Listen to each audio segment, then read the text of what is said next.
ได้ผัวแล้ววะแล้วได้แล้วก็นะ ส่วนลายน่ะเขาเจ้ามักเอาผัวตอน14-15เนาะ ใช่แล้ว สาวเลี้ยงเจ้าจะเอาผัวประมาณจักปีเนาะ คันมีผู้มักก็เอาหลดแล้ว นี่เห็นป่ะ กันมีผู้มักเอาเลยตอนนี้นะอ๋อนี่ทุกคนได้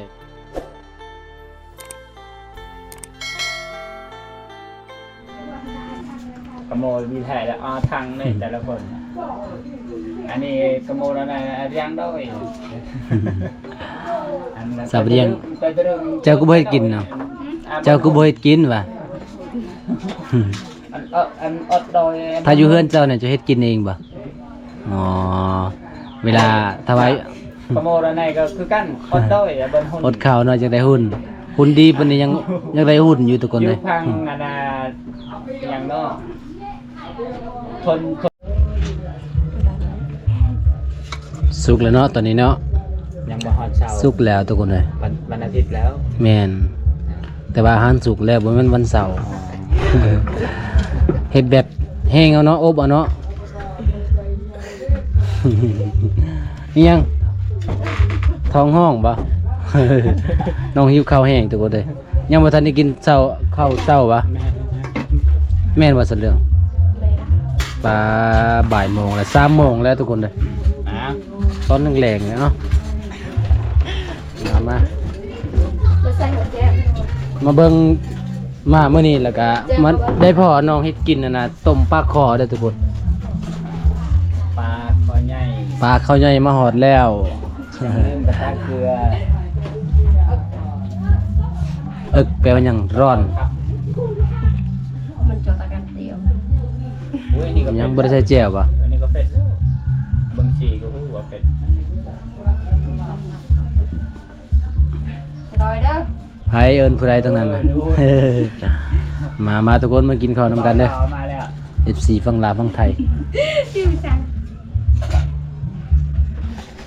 ผู้ใดยังมากินก็มากินได้ทุกคนมาต้องมาตอนนี้ได้ ถ้าบ่มาตอนนี้ก็บ่ทัน ไข่แปรโถให้จะทำเบอร์ ญาติเราเด้อ พอดีเลยจะมานะ เคยยัง3 คนเคยยัง3 คน มาแล้ว มาแล้ว3 คนหนึ่ง เจ้าเด้อเจ้าโดน พระปกแค่เบาใส่อันนั้น เจ้าเด้อ ลัก เจ้า เนาะ เจ้า ลักขับยังลักขับ จะไปใช้จานกี่ พระปกอันนั้น นะครับ ไปนะ โอ้แม่น เบียท่าคันละตู ตู้เฮาน่ะเด้อตะเบิด ตูอยู่ตา บุญมาไป เจ้าเหรอ ได้ยาวเลยยาชื่อ มาทุกคนกินน้ำข้าวกินข้าวนำกัน อาการเด้อ ถึงหาย เจ้าอันถอย ไปได้ น้าปริญญาไซ ไปได้เดินมาเจาะเลย ใช้ไปได้รถไปช็อป บางยอดอันนั้นจบจิ เจ้า กำลังฮ้อนๆเด้อทุกคนเห็นบ่ ไปเด็กตีกินข้าวเลยเด้อ แต่แซ่บหลาย หิวข้าว แซลมอน หิวข้าว ไปเลย มาเด้อบ่เคยกินข้าว ตาเบียงเอเนจีกินข้าวเนี่ย มาเด้อสิกินข้าว ตาเรียกตาโดย มาเด้อ มาโดยตาโดยน้ำแข็งเด้อสรุปเจ้าห่อนหรือเจ้าหนาวจะใจเสื่อน อ๋อ ห่อนเนาะอันคนที่ตั้ง101คือท้าวแก้วน อนๆดิ พาลูก น่า ห รั ลาน กดิ มาจากเวียงจันทน์โอ้แม่นบอก เรากระดงห้องแล้วนะ เบาใส่มือใดไปไทยยังบ่โหเลยยังบ่ได้ค่ารถหาเงินคิดก่อนหาเงินคิดเดือนนี้พอค่ารถก็จะลงไปอยู่ถ้าเบิ่งเงินคิดก่อนเงินคิดยังบ่ยันบ่พออยู่ทุกคนเลยคลิปวิวบ่ค่อยดีเลยตรงนี้น่ะ 2 เดือน 3 เดือนบ่ได้ วิวบ่ค่อยดีเลยสิเงียบๆเลย 3 เดือนแล้วก็บ่ได้ เบาวงมี3 เดือนยังบ่ได้เลยทีมงานเฮา เบาใช่ก็ถ้าได้น้ำอนาค่ารถเดือนนี้ก็จะกลับคือกัน 3 เดือนบ่ได้เงิน เพราะว่าวิวมันยังบ่ดีถ้าวิวดีก็ค่อยกลับมาถ่ายคลิปอีกแต่ว่าก็จะถ่ายแล้วก็จะลง บ่มีเงินสิเอาอันใส่น้ำมันรถแล้ว เพราะว่าน้ำมันก็แพงแล้วก็ออกไปถ่ายคลิปตามจะตำบลก็เติมน้ำมันรถก็บ่ไหว ถ้าเดือนหนึงได้ถ้าเดือนหนึง คัก ได้100เหรียญนี่พอจะค่ารถทุกคนเลยอันน่ะจักปี บอกในเด้อพี่ตุ้ยเคยมูดเอ้ย ผู้ใดจักปี ประทายประทาย เยอะอย่าสิตื่นอย่า เชิงกี่ประทายหนึ่งเลยแล้วตัวหัก ตอนนั้นปวดซัวก็รู้อ่ะ อันเดอร์รัตัว ยิ่งสาวทาง ว่าจะ สินสอด มีหรือเปล่า คืออะไร คือกระทายเนี่ยพอกระทายก็ชื่อแม่งกูเจ็ดอีจบงานอีจบไอ้งานกูถ่ายจนในห้องเพลงแม่ฮะลิแม่มน่ะก็ลึบเnhẹมากระพาบเอี่ยวเลย แม่ม ผมไอ้เบียร์ละเอาโลเว้ย มือได้มือปะเจียนะ บ่มือก็ไปส่งในสาวนาง มาเด้อทุกคนเด้อมากินต้มปลาคอใหญ่นำซาวนาม่อมแซลมอนแล้วก็ซาวเบี้ยงซาวเดี่ยวนี่พี่อารมณ์ดีขนาดกินข้าวอิ่มกันจังหัวเฮาไปได้ แซ่บเลยเนาะเสา ซาวเลือก เจ้าเลือกให้กิน นี่หมักชิด แซ่บอยู่ คานยอง หัน ปิโป้ หันคือสมอมหิวข้าวนี่โอ้ยังกระเด็กยังแซ่บแล้ว เราก็ย่ำเข่าหรือย่ำอยู่เวลาเรากินกับแม่ย่าเนี่ยให้เรานั่งอยู่พุ่นเอาบวงย่าๆจ้ะเคยกินเท่าน้ำแม่ย่าอยู่ไว้ทั้งหมด อ๋อได้พูดแล้ววะได้แล้วได้แต่เขามาส่งคืน จักเดือนไปอยู่พุ่น 3 ปี โอ้ ปีอยู่ดิ3 ปียังงามเนาะ 3 ปีได้ลูกแล้วบ่ได้ บ่ได้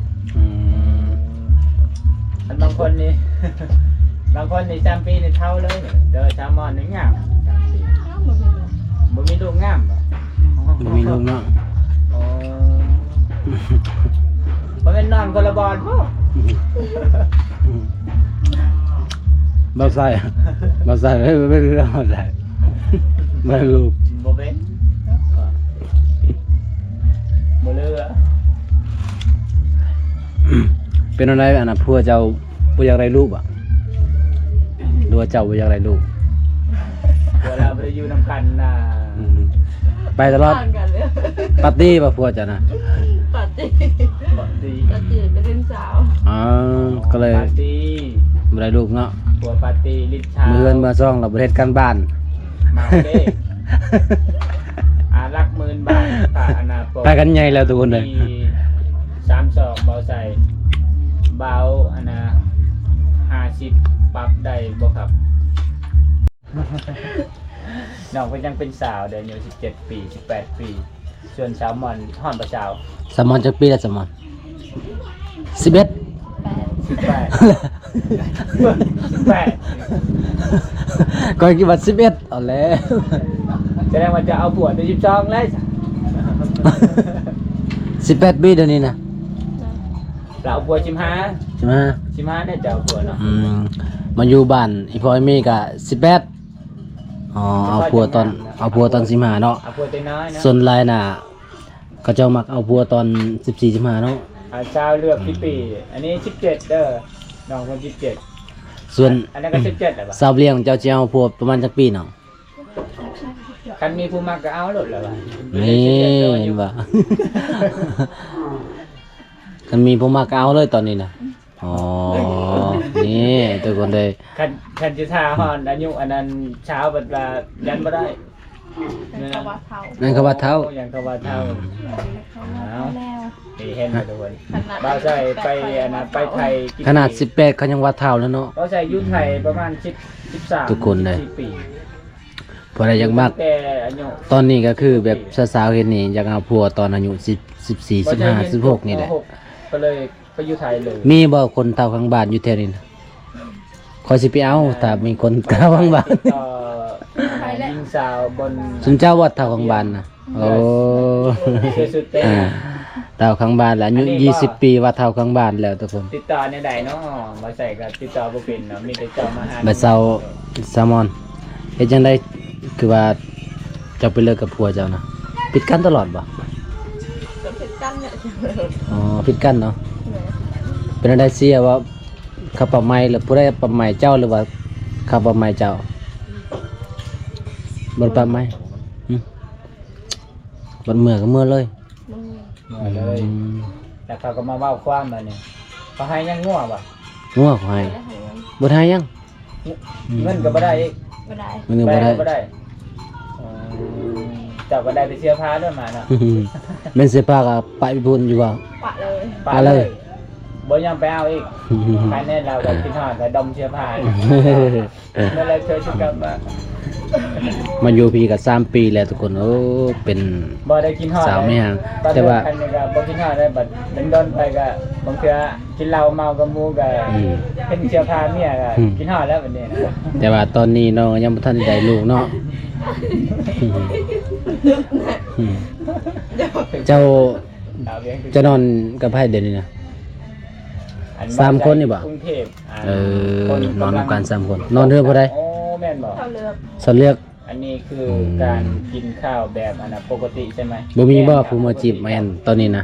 บ่มี ข้าวแบบ ดี ปกติครับ บ่มีบ่ เนี่ย โอ้ยว่าไปแล้วเจ้านะ กินข้าวแรงแล้วก็กินข้าวเย็นนะครับผมกินข้าวตอน เป็น เย็น โสด ยันว่ามีผู้มาจีบตอนแรง ๆบ่มี ๆบ่มีใช่บ่ ๆตอนนี้โสดตอนแร ผู้ ก บ่าวบ่อึด โสบ่แม่นบ่ ผู้บ่าวบ่อึดมาจีบสนอง เบิ่งรถมื้อแรงอาจสิไปเผาอยู่เฮือนเด้อมีบ่ผู้บ่าวมาเล่น ก็ได้ว่า มีแหละแท้บ่ บ่มี บ่มีแท้ บ่มี อาจสิเฮ็ดให้เอาไว้เด้อ เสร็จหากันชั่วมือยังโพดว่าโสดอยู่ว้าวได้แบบนั้นนะ เจ้าบ่เรียงเลยแบบนั้นเนาะ เสร็จกับบ่ใส่ทุกมือว่ามืออื่นพดสดเลย เสร็จหากันจนดึกจนเดิน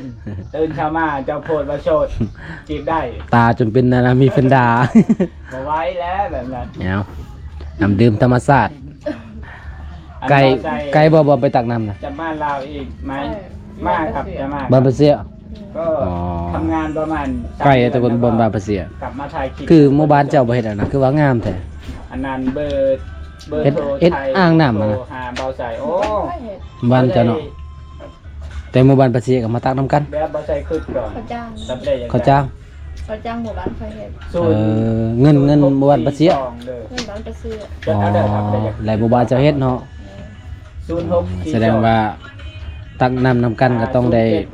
ซอยกันเนาะ 074เนาะเบอร์ไทยหากินข้าวกับอีหยังต้มปลาคอใหญ่ ผมปลาคอใหญ่ ต้มปลาคอใหญ่ แซ่บปลาคอใหญ่เซาเลือกคิดกินมื้อหน้าก็สิกิน ข้าวเลือด สิมื้อเซาบ่เรียงอีกมื้อนั้นน่ะ มือนันแซลมอนนะวะเห็ด แม่น บัด แม่น เลือก สมอนอันนี้เซา เซา เลียง โอ้เดี๋ยวมือหน้าให้เจ้าเห็ดมือหน้า เป็น แซ่บ คันสมมุติ เป็นอยู่แล้ว ไม่ใช่เด็ดได้ไม่ถึงจ้า นี่เจ้าแซ่บแต่เว้าแล้วเจ้าบ่ได้กิน เอาเจ้ากินแล้วเขาก็ดีใจนั้น เจ้าย่องซื่อๆเจ้าบ่ได้ชิมเบิ่งเนาะ แซ่บแล้วมาชิมก่อน แซ่บแล้วแซ่บแล้ว จำได้ใจ นี่ทุกคนเห็นว่าทีมงานเฮาว่าแซ่บแต่ปากเลยบ่กินจักเทื่อ มา เนาะลองเบิ่งจักบาท คนน้อยใจคนมา1 2 3 1 2 3 ตอนนี้ ต้องนับครั้งนี้เนาะ นับ คือทำน้อยและโยนระเบิด1 2 3ข้าวห้ามตัวเอง เค็มเกลือ แซ่บ ถึงเข้มนะ พอดีเลยข่อยมักเข้มเลยแหละกันกินเกลือจางยันเขาบ่มักยำความหักมันสิจางเลย จาน พอแล้วกินข้าวกินชิ้นหัว อากาศลมกำลังมาลมธรรมศาสตร์ อยู่ที่ไหนครับ อยู่เมืองนองเลยครับเดิมเมืองนองแขก อันนี้ ตะวั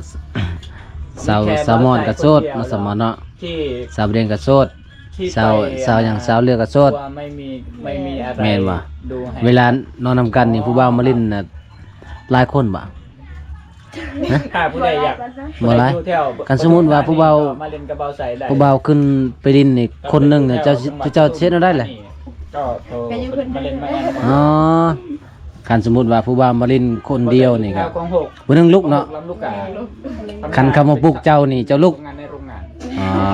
คันเขามาปลุกสาวเลี้ยงก็ลุก ฝน เนาะ ตกครับอยู่ลาว นี่ทุกคน แม่ เลย อยู่บางพื้นที่ก็ตกอยู่แถว เอา สวรรค์ ทุกคน ต ผู้ใดอยากมาจีบโลดทุกคนเลยถ้ามักผู้ใดก็คือดึงเอาผู้นั้นโลดได้ อ่า เขตสนพร้าวเฮาทุกคนยังนอนนํกัน นอน 064 นอนสาวเลือกนอนให้เฮือนสาวเลือกทุกคน 064 207 จักโมงจึงอะนะให้ผู้บ่าวมาเล่นได้8โมง9โมง 8 โมง 9 โมงนี่แหละ 8โมง9โมงมาเล่นได้เนาะ 10 โมง 11 โมงลุกบ่ไหว จะไป แล้ว บ่ไหวแล้วเนาะแต่คันเขาอยู่นี่เขาลุก แต่คันเขาอนาสมมุติว่าเข้ามารินเจ้านี่7โมง8โมงนี่ก็อยู่สอดแจงได้บ่ ไปทำงานประมาณ3 บ่ได้ โอ้โหกับ แล้ว สาย ก็ ตาก ลับมาถ่ายคลิปแล้วก็ลงใหม่อีก คันอยากนอนก็คือขอนอนเนาะ แล้วก็กลับมา อ้าว ทำงาน ทุกคนเลย เพราะว่างานไลน์ วิธีจีบสาวลาวแบบนี้ต้องจีบแบบสีเด้อทุกคนเลยถ้ามักผู้ใดก็ บ่ได้กลับ มาปลุกเอาโหลดได้ บ่ใช่ก็มัน เอาไว้เลยขอบใจหลายๆ thank you หลายๆยินดีมีแฮงเด้อได้พวงงาม มันเป็นบอล ๆได้พวแล้วก็ให้พวฮักพวแพงหอมสุดสาวสุดแรงโหลด ไปทำงานการทางงานเวลาก็กลับมาถ่ายคลิปอยู่แล้ว บ่ได้เห็นงานมีแต่หอมแก้ม นี่ เจริญเลยเนาะ ทางงานเวลาก็ถ่ายคลิปอยู่แล้วนะ น้องว่าถ้าผู้ใดเอาค่อยนี่บ่เฮ็ดหยังหอมเศร้าหอมแรงโหลดอ้าวไม่ยังอีกเจ้าน่ะ มาถ่ายสบายดีเด้อสบายดี สาวซองแรงซองบ่ไหวสาวซีลองสิสาวซีแรงซีจัดไป ไปนานนะ ยังมันตกคือบ่เกาะดีๆน่ะ